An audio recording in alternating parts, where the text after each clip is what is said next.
Greetings, everyone. Pete Pardo here from Sea of Tranquility. Welcome to 4Fusion Friday. It's the first Friday of every month. We're back once again to talk to you about a style of music that we love. And even if not a lot of people love fusion, we do. And the people who watch this show really do. And that's why we do it, because we want to bring to everybody's attention this cool instrumental, mostly instrumental music that is created by some really, really special musicians. And of course, the co-founders of this show, as always, George Lamie and Eric Porter. What's up, gents? Going on, boys? All good. We ready to take a trip to the Far East today? Going to Japan today, right, George? Yeah. Just so everybody knows, George is the guy who sets the topic for each and every one of these episodes. So, I knew eventually we'd be in Japan because everybody knows George loves Japanese fusion, and all the stuff that I've heard I have as well. I know Eric has too. So, with all that being said, I'll let George kickstart the episode off, though, with some new releases that everybody should be on the lookout for. Yeah. First and foremost, the solo recording debut from Mohini Day. I was just complaining in a fusion group that I'm in on Facebook about how nothing had kicked my ass this year. Well, that's over. This is like a complete ass beating. She's been around for like 8 years now, and like almost like a stunt bass player on a lot of records. I think people book her just to, here's the little Indian girl, and listen to her wail. And so a lot of people didn't know what she had artistically. Earlier in the year, she put out a band piece with her husband and a drummer called Momogi. And that's good, but this solo thing is another thing. This is an assault. Great guest stars. There's 3 tracks with Gergo Borlai, and I want to put in a request to somebody right now that be the rhythm section on every album ever, because it's just, they're so locked in and so impressive.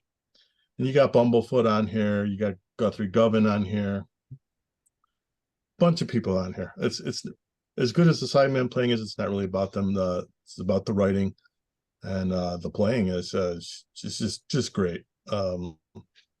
She supposedly physical is in the works, but who knows if it actually gets done. But she's looking to do CD and vinyl. For right now, it's Bandcamp. So I urge everyone to check it out. That's self-titled. Also have Topati Retro Funk. It's the 13th release from him. I don't know how they're categorizing it, but I'm going to call it an EP because it's 6 songs, 26 minutes. Yeah, it's an EP. So, yeah. It's called Retro Funk. Despite the name, the lead track is a Latin tune. A lot of big horn hits and high energy. Most of the rest of it does live up to the name. The title track's funky tune. The ending track's a little bit proggy, actually. Overall, it's a worthy addition to your Topati collection if you follow Topati, which you should, because he's one of the more consistent writers in the genre. Is he still working with Leo, George? That's the thing. I know a lot of his stuff Leo picks up, and then some of it he doesn't. So I don't know where Leo's at with this one. I don't think right now it's out on D Majors in Indonesia. Okay, and so no Moon June yet then, Eric. Okay, gotcha. Yeah, not that I've seen. Seems like the last couple Leo hasn't licensed, so who knows where that stands. But definitely look into it. Good stuff. And the last one is Oznoi Triple Play, also a 13th album, a live record, trio record with Jimmy Haslip and Dennis Chambers. I gave it one listen. It's good quality recording. And it's a hits package. Basically, I recognize a lot of the songs, even though I don't have a ton of Oznoi stuff.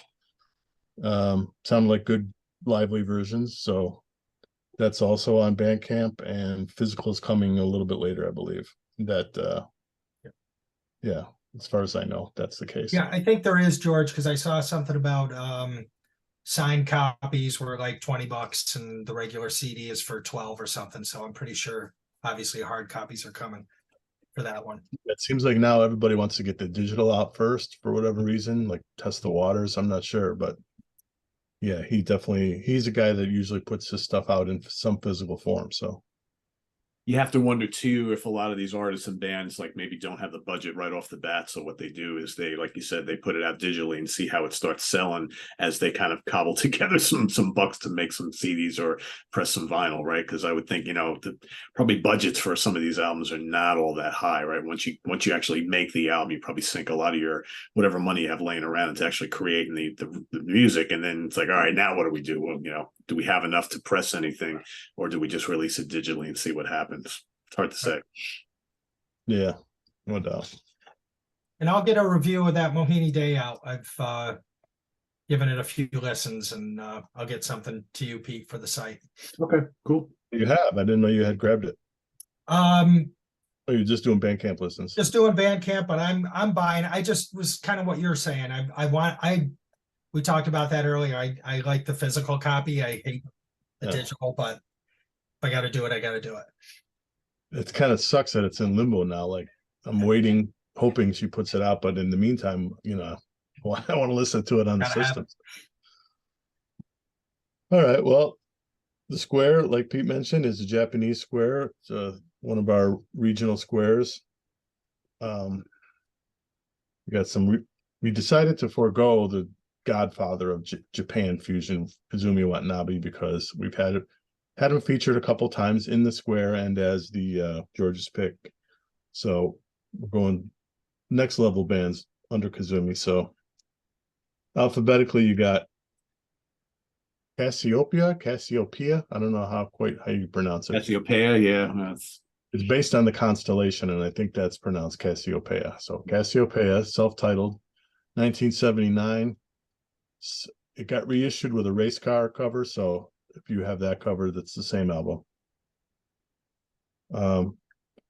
Fazjaz, season 4. Fragile, Downside Up. And Hiromi's Sonic Bloom, Time Control. So we like to start these things off with Eric. What is your number 4? Well, my number 4 is the Casiopea. I had never heard these guys before, and first I got to thank you for bringing out the Japanese fusion theme, because this stuff is terrific. I've had Fragile, but the other stuff really, for me, outside of Hiromi, George, was all pretty new. I think the Casiopea, if I'm not mistaken, was 79 was the release. Yeah. And I think for me, I found it, the stuff I liked, fantastic. The opening track, Time Limit, great opener. A lot of good bass playing in this disc. Guitar stuff was great. I like the horns. I really think it adds something when they use the horns. My favorite tracks, like I said, I think are Time Limit, Space Road. I thought it had some really hot playing. The only thing with, like I said, with this one, I found it a little inconsistent. It gets a little soft in spots. Stuff like Dream Hill, I think Tears of the Star. Midnight Rendezvous has some great guitar in it, but again, it's just, it gets a little soft. I don't want to say smooth, but in that vein. But overall, I think Pete had said, you know, hey, I got to pick up some more of this stuff. It's definitely some really good listening. It's got a lot of the 70s, the strings over the top of a lot of that stuff, but I like that stuff. I mean, we grew up with that. So the 70s thing, even though if you listen to it, it probably wouldn't take you long to figure out, okay, this one goes back a ways. Really good. So like I said, I think with them, what I really like is when they get going and these songs get moving. Another one I think was Swallow, that had some really nice unison runs, keys and guitar. They're really good. I don't know about the rest of the catalog, George. It might be a band where maybe if we were in the mixtape era, I'd throw like a best of for them. Maybe pick their best spots from a few albums. But overall, really good stuff. I really enjoyed it. Like I said, just they come in at number 4. Probably I found them maybe, to me, the most inconsistent for what I like to listen to. So that's where I'm starting. What about you, Pete? So this one was really difficult for me. So 2 of these albums I had never heard before. and I really like them. And the other two I was familiar with, and I really like those. And generally, as history has shown with some of these, sometimes the albums that I have more history with, I tend to favor more than the ones that are fairly new to me that I'm listening to just for a couple of weeks leading up to doing these shows. That didn't really seem to be the case today for this exercise. And I'm still sitting here thinking right now, I'm like, God, my number 4, am I really going to pick this one? Because George is going to hate me. But I really like this album. But I'm going with Hiromi's Sonic Boom Time Control for my number 4. I know George is kind of like, no, man, what are you talking about? No, I like this album a lot. I think for me, most people probably know I'm not much of a big kind of like solo piano guy. It's not really my thing. I mean, I love Chick Corea and stuff, but even I kind of shy away from his, that sort of thing. And I think Hiromi she's ridiculously talented. But I'm not just a piano guy, right? So to hear her kind of blazing away on synths on a good part of this album, I think is really cool. I always loved David Fashinsky. He's like one of those guys that I remember he blew me away with that Screaming Headless Torso album like a million years ago. And then it's like I never heard another thing from him over the years, or I just kind of lost touch. But I think it's really cool to hear these two playing together on this album. I mean, time difference is wild. Time Out is really funky and furious. Time Travel is really cool. Deep Into the Night has some really nice piano. Again, I'm talking about how I don't really dig solo piano all that much, but I think she's doing some great stuff on there. Time Control, or Controlled by Time, has a really nice arrangement. I dig that one quite a bit. Yeah, there's some laid back stuff on here that I think doesn't really connect with me. And I think that's one of the reasons why I have this on number 4 is because like what I like on this album, I really love a lot. But there's like a couple tracks that even after all this time, because George gave this album to me like a long time ago, and there was always like maybe 3 tracks that didn't really connect with me all that much, but I really love the rest of it. So it really pained me to put this at number 4 because it is so good. And what's great on here is amazing. And plus I know how much George loves it. But I'm going to put it at number 4 just because I think I was torn between my number 3 and my number 4. It kept flip-flopping for me. And I think I just enjoy the number 3 just a tad more for different reasons. So, but I want to stress, I don't dislike this album at all. I think it's terrific. It's just hard when you have 4 really, really exceptional records to like figure out which one goes where, right? So that's my number 4, Hiromi. But I love it. Hiromi, if you're watching, I'm sorry. I love it. I do love it. So All right. Number 4, Casiopea. 50 albums. Yeah. It's an interesting story how this one's in here. I knew about these guys in the 80s. My best friend Jim, he got Worldwide Live 88 is called. And we liked it. The good songs were kind of, they moved, it was funky. But then like half of it was kind of like a little plastic sounding, typical of 1988, So we kind of lost touch with them. And you know how it is with Jap imports. Everything's hard to get and it's pricey, and even when you can find it. So we kind of let them go to the wayside because they weren't good enough to start chasing around, right? When I come up with bands for this episode, I'm on Rate Your Music, as I often am, and I made a chart for Japanese fusion. I see this album, the ownership is more than double any other Japanese fusion album. Wow. Like, this is weird. And it's not just all their stuff, it's just this album. So I'm like, this is weird. What's this about? So I researched it, come to find out that some YouTube influencer guy, very popular apparently, he had this episode on this album. And now all these YouTube people that follow him have clued into this album, and it's like a cult album for them. So I'm like, oh, let me check it out, and it is a lot better than the band that I remembered. We kind of knew him first and foremost for the bass player is Tetsuo Sakurai, who we've covered on the show a couple of times. We knew him for that.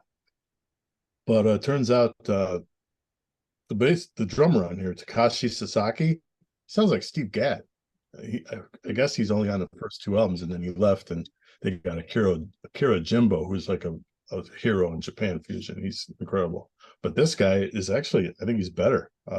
when I say he sounds like Gad, he really does. I like the same songs that, oh, and I should mention the Brecker brothers is the horn section and David Sanborn. Oh, okay. So, you can't sneeze at that. I like the same songs as Eric. Swallow is the best tune. Space Road, Time Limit. Those are the slamming tracks. And then he mentioned a couple of the lesser ones. The one, it's okay, but Dream Hill, that is like a stinker, softy. It's got like disco backup vocals, typical of 79. You were talking about how the strings were a thing back then. Well, so was some disco influences with some bands. So that's on that tune. That's a definite skip. But the rest of the songs on here, I enjoy to some degree. So I would say it's a good album, but in this company, it was an easy 4 for me because these other 3 are really, really good. It's your 3, Eric. So this is where the 3 and 2 for me were the most difficult. And kind of what Pete said, I don't want to say I had a ton of history, but I did have history with both Fragile and Hiromi. For number 3, I'm going with Fragile. What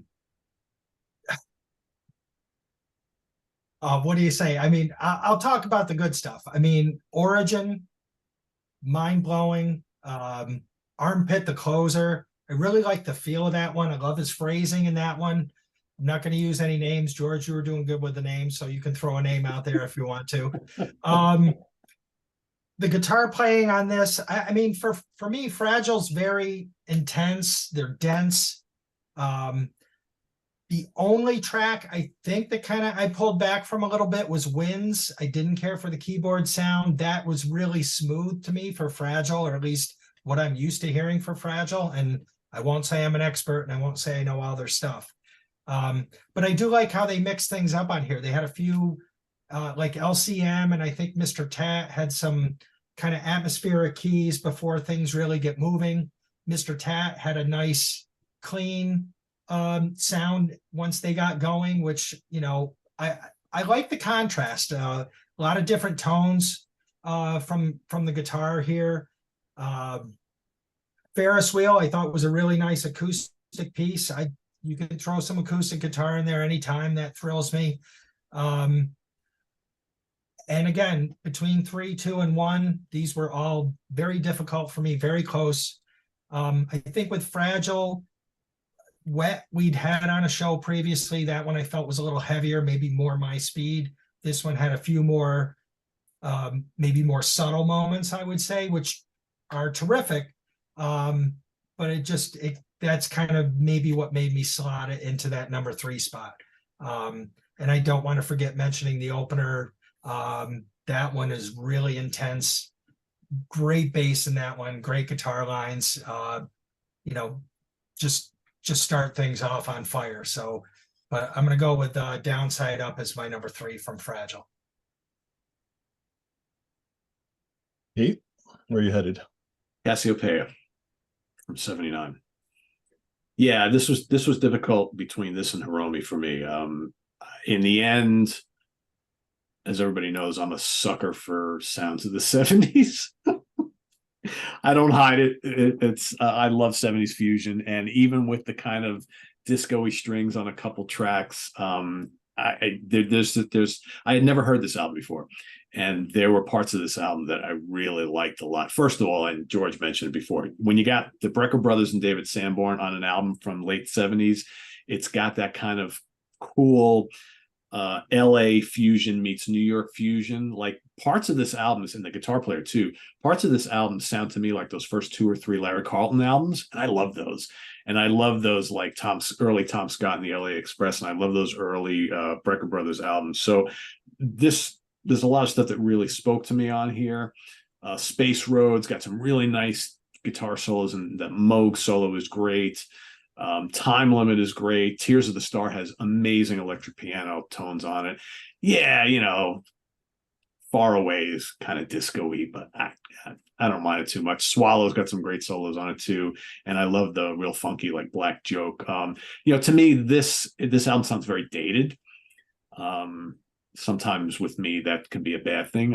It didn't really bother me all that much here. So I don't know. I really like the vibe of this album a lot because I'm so in love with this era in music, and that to me tipped the scale ever so slightly. You know, obviously compositionally speaking, and maybe virtue as far as like virtuoso playing, you know, the Hiromi beats this without question. But you know, again, we're tasked with kind of putting these in an order that we prefer them, and ever so slightly, I put this in my number three.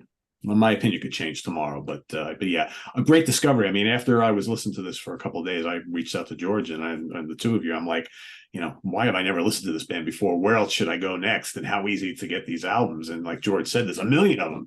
And if you go on and you find some of them, you're going to spend 20, 30, $40 for a CD copy, right? And coming from Japan or wherever. So not an easy, and again, which albums do you go with? That's, you know, do you stay with just the first couple, and do you not venture too far into the 80s you know, in hopes that you don't stumble upon one of those real plasticky sounding mid 80s fusion albums? I don't know where to go. So but yeah, I'll be diving into this catalog a little bit. Maybe I just get an early live album or two or something, I don't know. But yeah, really good band though. I'm glad you picked them, because I think this is a really tasty album, and again, from a time period that I really love for this style of music. And it's great discovering that stuff, I think, Pete, Yeah. right? Oh yeah. Yeah. Yeah. If I wanted to bust balls, I could have put in another really good Kazumi album, but I figure let's talk about somebody we haven't talked about yet. Yeah, exactly. And I'm glad you did, because I think to me, it's always great to hear stuff that either I haven't listened to before or that we haven't talked about before. So yeah, for sure. And if people end up checking this out and like it, similar bands of the era, I want to recommend Prism and Space Circus and Crosswinds. They're all in that same era and sound, and all Japanese bands. Hey, George, from reading, who played with Prism in this? Well, I remember reading Prism's name come up in some of the bands that we're talking about today, and I don't know if I remember, but I thought I remembered reading somebody had been in Prism. That's maybe one of the guys in Casiopea. I don't know. Okay. All right. All right. And number 3 is going to be Fazjaz, season 4. These 3 were like, it really gets tough for me. I think they're all really great. Those that don't know, Fazjaz is a side band of Koichi Yabori. All covers, but not your grandma's covers. I mean, these are really twisted. Half of them, are almost unrecognizable. They really mess with them in a good way. Particularly on this album, for me, the really well done ones that I felt I was tired of and I didn't want to hear was So What from Miles Davis and Teen Town from Jocko. Both of those versions are so fresh.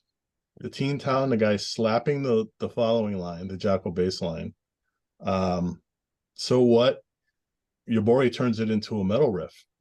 He's got the metal riff underneath it, and they're playing, when they do the melody over the top, it almost sounds evil. It's really cool. My favorite songs were the first 2 tunes, which I was not familiar with, Whisper Not and Jazz Crimes. Those are completely great. To the point where I'm reluctant to go check out the original because it's just going to be a crushing disappointment. I really think it probably would be. That's funny, George, because obviously you and Pete both have much more experience. And my feeling was when I heard that disc, I'm like, I got to go listen to a lot of these because, like you said, I know just from hearing it, I'm like, when I saw Benny Goodman and then I'm listening to this, I'm like, this can't sound anything like the Benny Goodman. I will guarantee you most of these songs do not sound like the original versions. Exactly. The ones I know, he's taken it out. Like I know Yes or No from Wayne Shorter. That sounds different. Bori loves Wayne Shorter.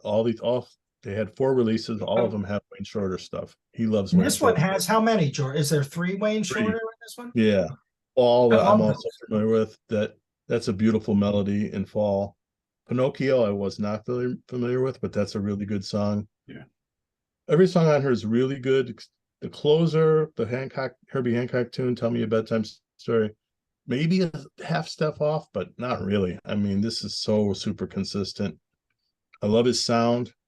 The rest of the guys are all strong players. I don't know that any of them beats you over the head, but they're all really good, as you would expect to play this stuff. Highest recommendations for me. If you this is the best covers album I've ever heard by a good distance. This is just completely great. So, what do you got at 2, Eric? All right. So I got to see her this summer, which was a thrill of a lifetime. I know I've mentioned that before. I'm going with Hiromi at number 2. Force of Nature. Seeing her live was a whole other experience. She is just intense. She's focused, great performer. And I think you're the one, George, you introduced me to her. I don't remember. I don't remember if I bought this or you sent this to me, but I've gotten a bunch of her other stuff. But for me, Hiromi with a guitar player, come on. Absolutely amazing. I love the opener. A lot of these tracks, being that it's called Time Control, have time in them. Time difference is the opener. I love the interplay, getting to hear the guitar with the piano. She still absolutely stands out. I think the only thing about this, and Pete, you mentioned, I didn't know anything about Fusinski, at least consciously. I'm sure I've heard him before.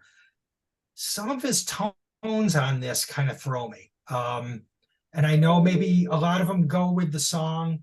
But like Time Out, I think is the second one. There's a lot of, I just don't like some of the stuff he does, whether it's wah, I think, in one of the solos, and he does, it goes with the songs. I think it's more of a personal thing.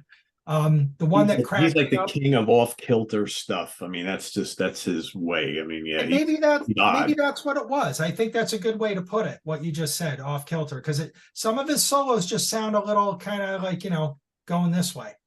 The one that I really thought was kind of fun was that Real Clock, Body Clock. It almost sounds like a vaudeville, kind of a wacky little thing going in there. I know you mentioned the piano. I thought the closer, Time Flies, is really kind of a contemplative, very gorgeous, lovely piano piece on that one. I like her on the electric keys too. I think Time and Space, I think there's a couple others where I hear like the Rhodes or an electric piano that I just think sounds great. It gives you a little break from, like you said, maybe, the more piano-based stuff, but seeing her made me love her even more. I've got a bunch of her stuff, but I think maybe just Fusinski's style is the only thing that might have kept this one held back a little bit, but I am putting it number 2. So it's, just terrific stuff. I'd like to hear her maybe with another guitar player, George. I don't know if there's anything else out there just to maybe get a little different flavor, but Hiromi and guitar, sign me up any day. Yeah, Fuse is eclectic. He's no doubt. Where are you going, Pete? Well, I wanted to put this at number 4 just because I'm like, that's a covers album, right? Because I think I did that on a previous episode, right? I picked an album that we did that was all covers. I'm like, it's the number 4 by default. It's great, but it's a covers album. I couldn't do that with this one. Fazjaz is number 2 for me. This is sick. First of all, it's like, it wasn't until like, I think it was Pinocchio where I'm like, oh, I kind of think I've heard that before. And then I started looking at it. I'm like, wait a second, this is all covers. I'm like, holy crap. Because like you said, George, if unless you were really familiar with some of this old jazz stuff, you wouldn't know. To me, this is just high energy, ripping, pedal to the metal fusion. I mean, the guitar player and the keyboard player just ripping it up throughout. Teen Town just blew my mind because it doesn't sound anything like the original. I mean, just like, what? They're really going there? And they do. Part of me still wishes they did some originals on these albums, but it's almost like, who cares? Because like I said, half the time you don't even know you're listening to covers. It's that good. And it just burns from start to finish. I mean, this is intense, high energy stuff. And for those who were watching this program who maybe aren't the biggest jazz fans and maybe just starting to dabble into fusion, you're probably not going to know any of these songs anyway. Go check this out. You'll love it because you'll love it. It's just really good. And I love the production of it. And I had to really like stop myself from putting this at number 1 because I'm just like, I can't put a covers album at number 1. I just can't do it. But yeah, it's number 2. Like I said, I would have put this at number 4. because that just I have this kind of inner thing that I'm like, if it's a covers record, regardless of what style of music, you can't rank it high. Well, that went out the window today. So yeah, number 2. My number 2 is Fragile. I've often said on the show that it's the most consistent band in the genre. 11 albums, nothing close to a stinker. I mean, they don't even have stinker tracks, much less stinker albums. So it's hard to even imagine they would. This is the 3rd album, 1998, and it's like all their albums lay out all the same way. It's and not in a boring, I'm sick of this way, but it's just so consistent. I think it helps that all 3 guys write tunes, so nobody's writing gets stale through the years. This is no different. Everybody writes at least a couple songs on this. The opener, Vangwell Takanaka, like Eric said, that's a driving tune. LCM is a Yobori write that it's really good, got a little jazzy elements.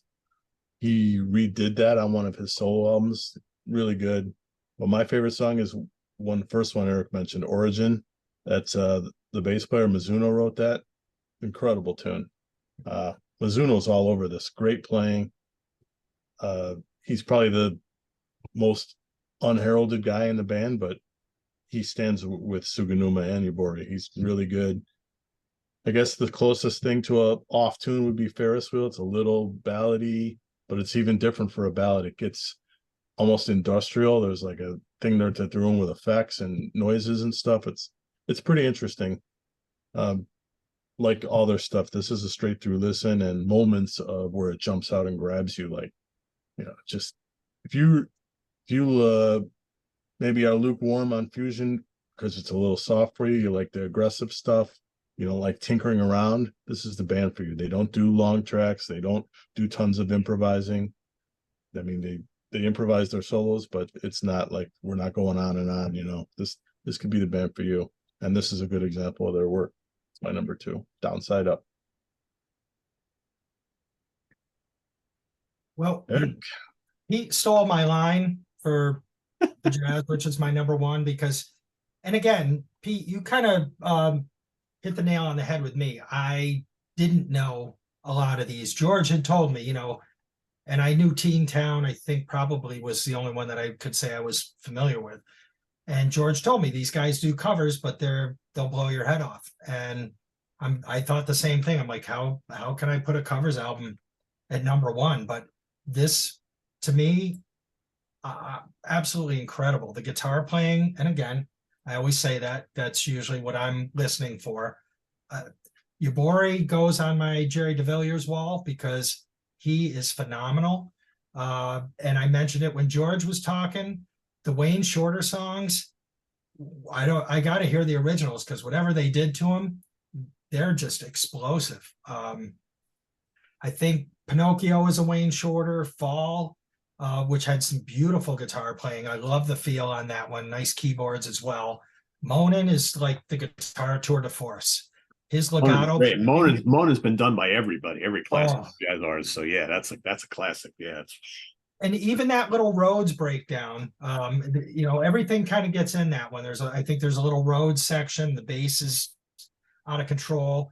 But again, I guess that I kind of took the opposite, where I'm thinking I want to go hear these because I want to hear what they did to them. And maybe like George or Pete, I can't remember who said it, I'd be really interested to hear what these guys put together for originals, because if they're really changing these songs up as much as they are, they're making them their own, I guess. So maybe just go that extra step, although maybe there's not a reason to do that, and throw some originals on here as well. But I thought the same thing. I was like, I don't know that a covers album can be number 1, but for me, this, and George had sent me another one. I can't remember the other Fazjaz that you had sent, George, but Yobori just, he's one of my favorites without question at this point. Terrific playing, and I don't know, like maybe like you said, just go check him out, because it to me that was just amazing. I'm rambling, but I love that record. Loved it. I think I mentioned when we had Ballet on that you can't dock points for covers when I know that in Panzer Ballet's case, they have said that they work harder on the covers than they do originals because they're reharming everything and coming up on that angle that makes it different. And by the time they're done, they've put more time in on covers than they do originals. So it's kind of hard to dock points as long as it stays creative like that. It's like, all right, Pete, let's hear about your number one. Well, Mr. Yabori strikes again. I really like these guys. I mean, this stuff is like, I've had the pleasure of listening to Fragile now for a while. George totally, I think George knows my wheelhouse, and he's done a great job of turning me on to all these great Fragile albums. And like, in revisiting this one again recently, I'm like, it's like, yeesh, man, this is just frighteningly good stuff. Every album I've ever heard by them is just so great. I mean, this is their third one. Eric didn't want to tackle the title, the first track, but I'm going to try and do it. Vongole Takanaka, Desert in the Desert. I guess, hopefully I said that right.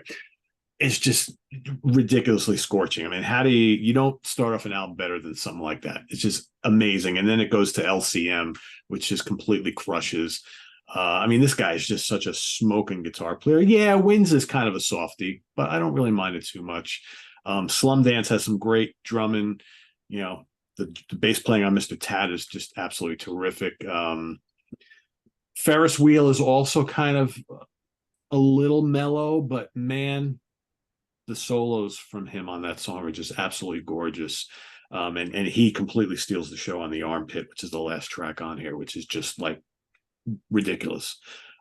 This is excellent. I don't know if I give any of their albums that I've heard less than a 5.5 out of 5 star. They're that good. I mean, to me, this is what every Japanese jazz fusion band or any fusion band who likes to play the heavier side of things should strive to sound like.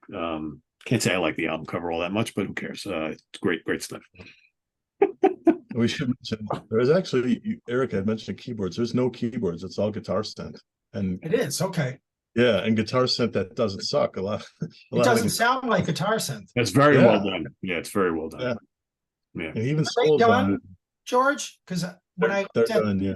They are done. Died, and oh, okay. They were kind of done before that, but yeah.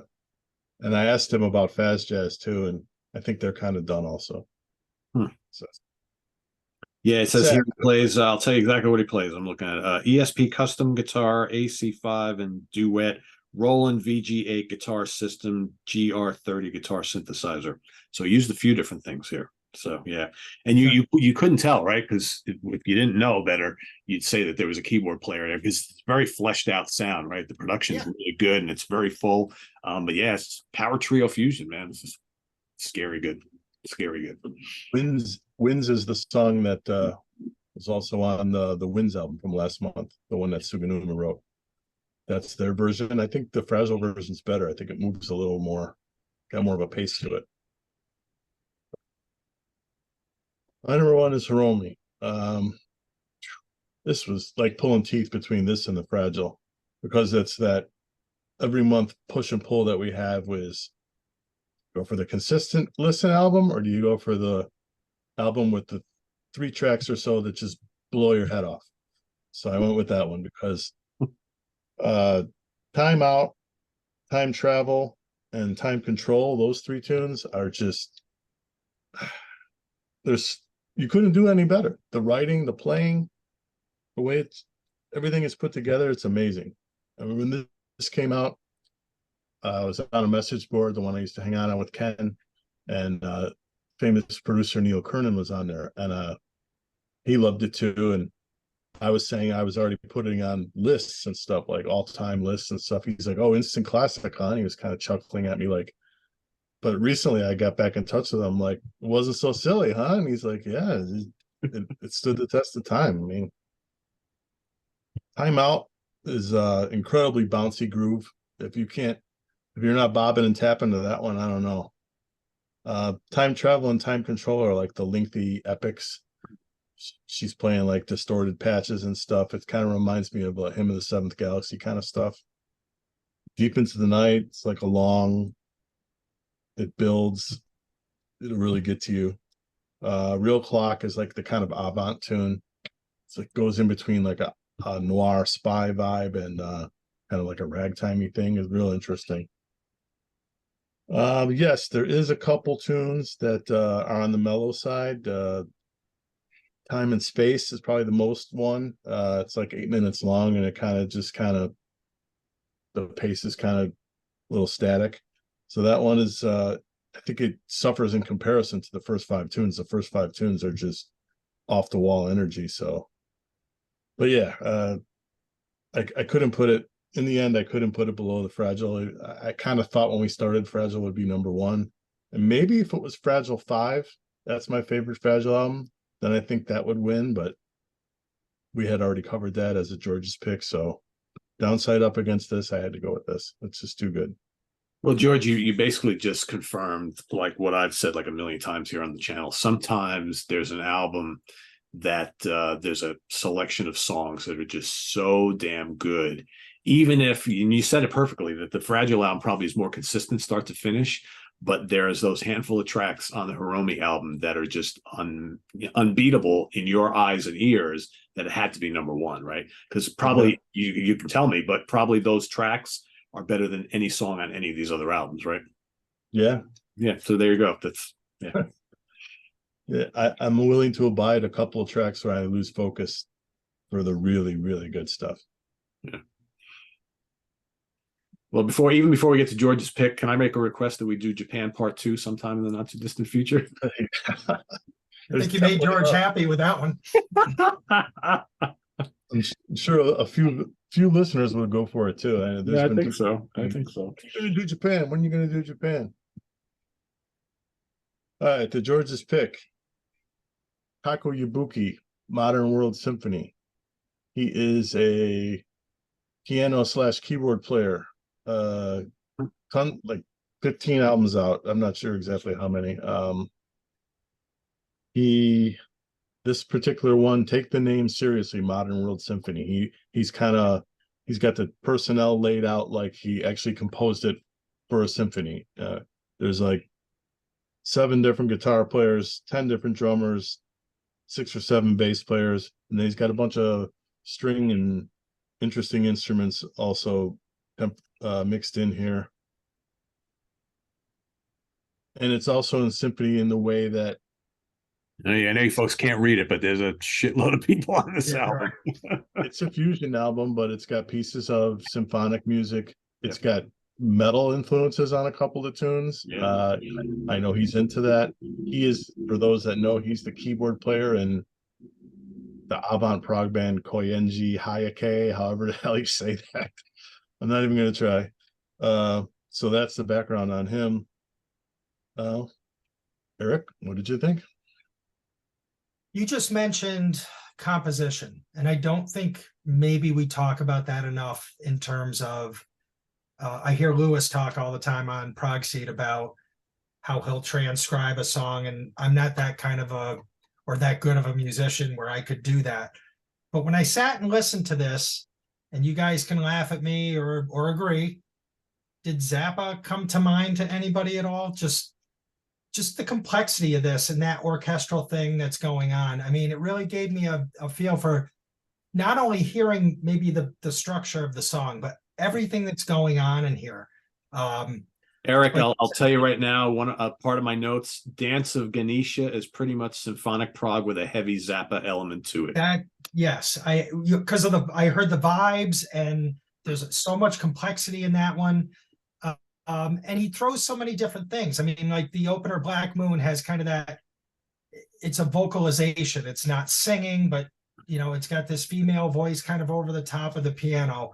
I love his piano motifs throughout this, which I'm assuming as a keyboard player, he starts there and then he's hearing horns and but there's so much going on in this, but yet it's listenable. It's dense, but it's not overwhelming. I really think it's very tuneful. It's melodic.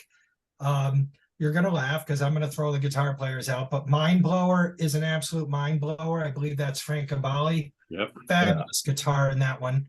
Pete, you mentioned Dance of Ganesha. That's the one that caught me too. I think just with all that stuff going on, I really got a Zappa vibe from that.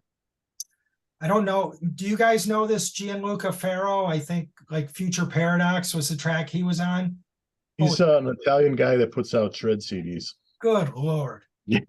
Amazing.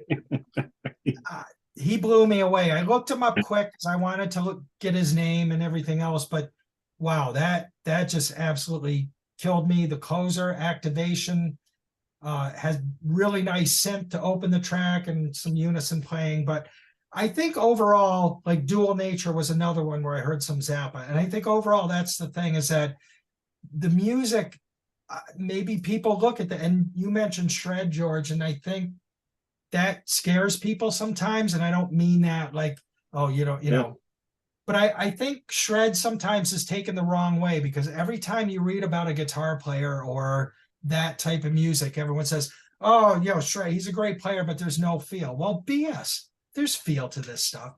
I love David Gilmour too, but you can't listen to these guys and say they're just playing notes on a page and there's no feel behind it. That's garbage. These guys are great players. And to just sit there and dissect this music and think, okay, there's the piano line, there's some horns, there's percussion along with the drums, there's all this stuff going on. It's amazing, and yet it's musical. It's not something that's too far out there for somebody to listen to. It's great stuff. I mean, I saw there's a couple of these. This one, I think is number 3. So I'm assuming there's at least 2 other releases, if not more. Yeah. Great stuff. Thank you for throwing that at us. Absolutely loved it. And they're all 3 of them are different. The first one is really good also. That's more on the prog rock tip. Okay. A lot of it sounds like instrumental Kansas. I mean, it's really good. Oh. Okay. The second one's a little bit of an off step, but there's good parts in it. I mean, that's the thing about it is, yeah, all that stuff is in here, but you're not locked into it for songs on end, because the next song is going to be different. Yeah, for sure. I mean, that's the one thing I liked about it, even though it kind of comes across as one big, long conceptual piece. All the different elements and feels change from track to track, which is really cool. I mean, you mentioned the Kansas thing. I mean, I think it's Cats on Keys here, which has some really nice keyboard and violin trade-offs here, which reminded me of Kansas right off the bat. So not even listening to that first album, that's kind of interesting how I came up with that. But man, the horns are really well placed on here, like Superluminescence. I mean, they got this great horn arrangement, and then he comes in with that synth solo, and I'm like, holy shit, did you hear that? This is a really fun, enjoyable album. Another thing too, and I love albums that like hold my attention throughout the whole thing and don't tail off at the end. Like Creation and Activation, which are the 2 last tracks, if I'm not mistaken, right? Yeah. Yep. They're amazing. They're as good as anything else on the whole album. It's like I love when you end it on a high note like that. I think that's really good. And man, mind blower. I saw Gambale's name on here, and then I was like, oh, he's only on 1 track. I'm like, but then the 1 track is like might even be the best song on the album. And he just like totally erupts, and it's like so cool. Yeah, I mean, I really enjoyed this. I'm glad you picked this for us and sent this off. And yeah, sometimes too, when you look at albums like this and you see all these names, you're like, how disjointed is this going to be? It doesn't come off that way at all. No. It flows really nicely. And he plugs just the right guys in on the tracks. Yeah. To put his view out there. That section from 2 to 7, Superluminescence, that's my favorite song. I knew I was going to like that one when I saw you had my buddy Anton Davidians on there. He's really good. Some of the people he's chosen are just they're hit picks. Yuya Komaguchi from Tri-Offensive, that's a great pick. He's played with him before. That's how I first found out about Ibuki. After I loved the Tri-Offensive, I went on and I started searching for more stuff with Komaguchi, and I noticed that they had a band when they were young called Symmetric Avant-Garde, and all I could find was like some YouTube clips of a club gig, but they were amazing.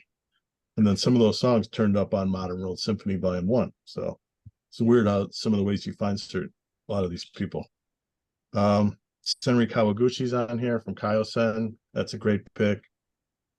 Ikuo, I don't know how to say his name, bass player on track 11. He's like one of these guys, kind of like Mohini Day is now. all I've heard of him is like stunt bass playing appearances.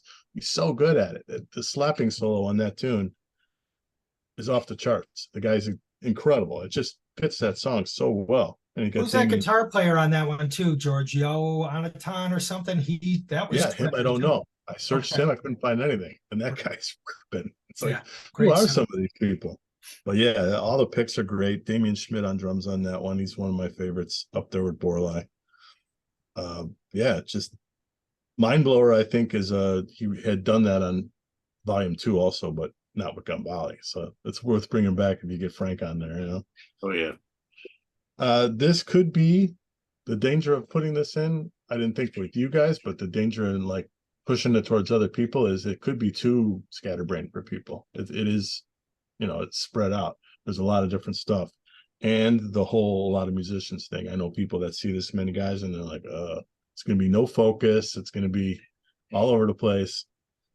And that with the genre, you know, but I figured you guys would get it. Because for me, it's one of the best albums of the last 5 years. This is a 2020 release. It's one of the most impressive things I've heard. I was trying to get it in on trying to do a keyboard square a couple of times. I've had it close to being done and it just fell through. So when the Japan thing came up, I was like, yeah, we got to do it. Now's the time, right? Yep. Yeah. What if it was in the square? I knew you were going to ask that. Oh yeah, too tough, right? I'm glad it wasn't. For me, it wouldn't have been 4. Let's put it that way. I don't know where but it wouldn't be 4. Yeah, I mean, there have been a couple months where the George's pick I might have even put in as number 1 back in the 4. Yeah, I think there have been a couple of those. Yeah, I don't know about today, but it would be up there. It would be up. I think we definitely all said that after the Canadian episode. Gelfand would have. Oh yeah, that's right. Yeah. Cool. George, you want to give everybody a preview of what's next month? Yeah, next month we are bringing our compadre Professor Nasser back. That was the goal. I didn't have a topic in mind for him, and then was talking to Mike Jacobs, and we're talking about there's an album he wanted to get. When are you guys going to have this on the show? And I was like, I can't envision a topic that would get it in. And then he's like, I thought to myself, what about a Abstract Logics label topic? This was a label that was very big in Fusion 2000s, 2010s. It's still going, but their activities have tapered. But yeah, when the artists on the label, you'd be surprised when you'll see it. There's a lot of big name artists in the genre. They've done a lot of good records. Cool. So looking forward to diving into all that. So tune in 1 month from today. Well, first Friday of next month. I don't know if it's exactly 30 days from now or however the hell that works, right? I'm not good with those calendar things, even though I work off a calendar all the time. But as far as like when days fall, when it falls, yeah, it's like whatever. But anyway, first Friday of October, we'll be here once again with Mr. Louis Nasser. We always love having him here on the show, and he's always a good addition to 4Fusion Friday. So till then, Gary, make sure you get everybody in shape in the comments and in the chat. Want to hear what everybody thinks about these albums we're talking about today. So hopefully everybody's been listening to them or will listen to them and come back to the chat, come back to the comments, I should say, and let us know what you think. And what's your favorite album of all these 4 or 5, however you want to do it. And we'll see you next month for more, right? So visit us on the web at www.seatranquility.org. We're on Facebook, we're on YouTube, all together, all the damn time.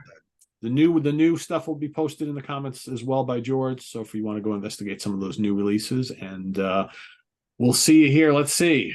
It's Friday evening, right? In some parts of the world. We'll see you on Saturday for ranking the albums. I'll be doing the Catalog of Freedom. And then, of course, these two fine gentlemen and myself will be back on Tuesday night for In the Proxy for our Q&A episode, which was interesting and fun. So that's coming up on Tuesday. Till then, everybody, for Eric Porter and George Lamie, I am Pete Pardo. Have a good weekend. We'll see you soon. Bye-bye.